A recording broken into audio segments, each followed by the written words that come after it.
Korach and his people led a rebellion against Moshe, Aharon, and the Jewish leaders. We know that their end wasn't great when the ground opened up and swallowed Korach and so many of his rebel rousers. But that wasn't the only way they died. The Torah tells us that a fire broke out in the camp and burnt to death 250 members of Korach's team. So they died in one of two ways, either through fire or through being swallowed up in the ground. This story isn't just a story about Korach and his rebel rousers, but it's a story about the challenging times of Jewish history, because we too have lost valuable, precious people through one of these two ways. The story of fire we know too well. It's the raging fires of our enemies who have burnt us to death, who have killed so many of our precious ones.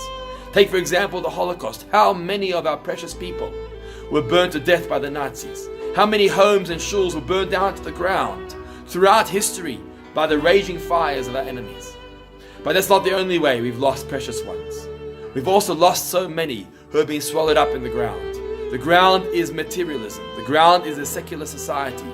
It's the antithesis of Judaism and Torah values. It's the fashion and the fads. How many we've lost to assimilation, who have lost their Jewish pride and their Jewish identity by being swallowed up in this society around them. We as a people have to defend ourselves against both. On the one hand, we have to defend ourselves against the raging fires of our enemies.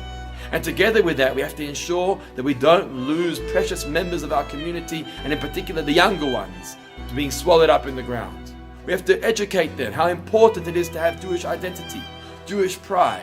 And that comes through learning, through love, through concern, and ensuring that the Jewish continuity continues from one generation to the next.